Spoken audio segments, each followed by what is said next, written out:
Salut toi, c'est Tiffy Joy. Aujourd'hui, je veux te parler d'un sujet intéressant, en tout cas pour moi ça l'est, qui est l'intelligence émotionnelle. As-tu déjà entendu parler de l'intelligence émotionnelle? Sais-tu ce que c'est que l'intelligence émotionnelle?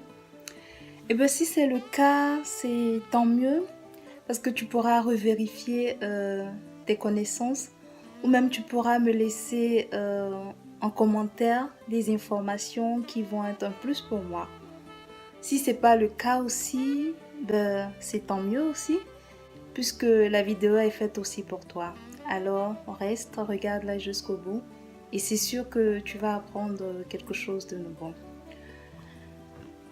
J'ai lu pas mal de livres sur le thème et le livre qui m'a surtout marqué, c'est celui-ci. C'est un livre qui est écrit en allemand et il a pour titre l'intelligence émotionnelle, reconnaître ses émotions, les comprendre et les dominer, ou bien je dirais et les maîtriser. Voilà, je pense que c'est surtout ça. Et il est de l'auteur Sébastien Keller.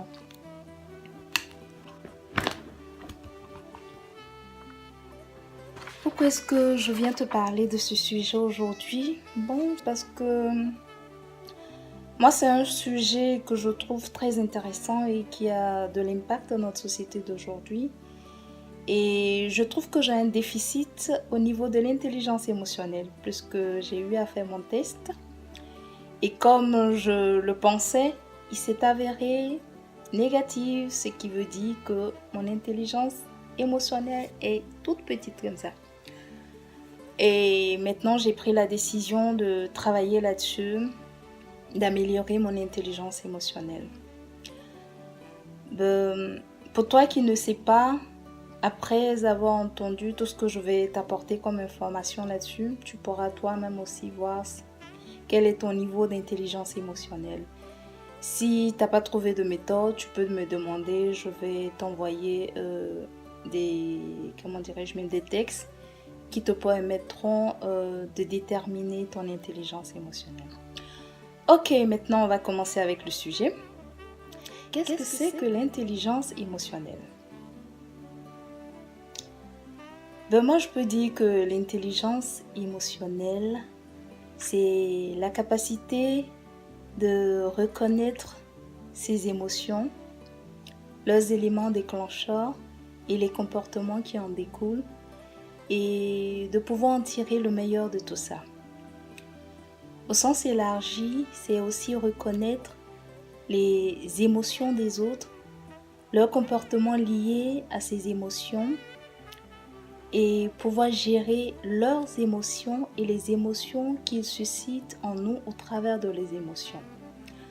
Oui, ça paraît un peu compliqué, je sais, mais en fait c'est pas le cas, c'est pas aussi compliqué qu'on le croit. Pourquoi faut-il que tu sois émotionnellement intelligent? D'abord, il faut que tu saches que l'homme est constitué de 3 éléments qui sont l'esprit, l'âme et le corps.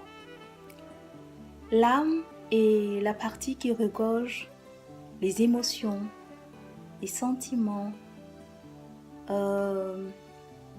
les ressentiments, la volonté, la conscience et toutes ces choses-là en fait. Et comme vous le savez, dans notre sujet, on se base sur les émotions.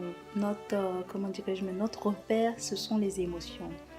C'est pourquoi j'ai voulu que tu saches de quoi est-ce qu'est composé en fait l'homme. Et ce que moi j'ai remarqué, je crois que l'homme est dirigé soit par ses émotions, soit par son esprit. Maintenant, tout va dépendre de ce qui est prédominant chez lui. Si c'est son esprit qui est prédominant ou si c'est son âme qui est prédominante. Pourquoi faut-il que tu sois émotionnellement intelligent? C'était la question. Il le faut parce que cela va te permettre d'augmenter ton rendement professionnel, car tu auras un bon relationnel avec tes collègues et ton chef, ce qui va permettre que tu seras apprécié de tous et toi-même tu vas te sentir heureux ou bien heureuse au travail. L'intelligence émotionnelle, je suis en train de regarder ma feuille là parce que j'ai eu à faire, comment dirais-je, des notices pour ne pas perdre le fil de mes idées. Ok. Donc comme je disais, l'intelligence émotionnelle te garantit une bonne santé.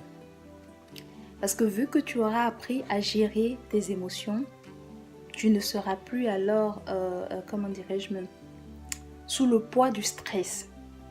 Tu sauras manager les situations conflictuelles et donc tu ne seras pas confronté aux maladies du cœur, à l'hypertension, au stress, à la dépression et toutes ces choses-là en fait. Ce qui va faire que tu auras une bonne santé et tu auras aussi une âme stable. Si ton âme est stable, c'est sûr que toi-même tu seras stable et les comportements que tu vas avoir seront des comportements stables, des comportements sains. Ok? Donc, tu auras la positive attitude et tu pourras affronter les situations qui te font peur avec courage, vu que tu auras appris à gérer tes émotions. Aussi, tu n'auras plus très souvent les sauts d'humeur. Eh oui les filles, arrêtez ça. Parce que les sauts d'humeur, c'est vraiment agaçant. Je l'ai vu hier avec mon chouchou, que j'ai emmerdé depuis dimanche. Et hier, il avait eu sa dose. Et je me suis dit, attends là, Tiffy Joy, tu es en train de travailler sur l'intelligence émotionnelle et qu'est-ce que tu fais comme ça? Tu ne fais que mal te comporter avec tes sauts d'humeur. Et en fait, je vous assure, hein, c'est vraiment rien de sérieux, mais qui m'énervait. Je fais une parenthèse et je vous explique par exemple. Il m'avait dit une chose et je m'étais fiée à cette chose, j'avais considéré cette chose. Et quelques jours plus tard, il vient et il me dit en fait quelque chose d'autre. Donc moi, je me suis sentie trahie. Oui, trahie parce que je me suis dit, mais tu peux pas dire un truc. On s'entend là-dessus, je compte là-dessus, je fais là-dessus.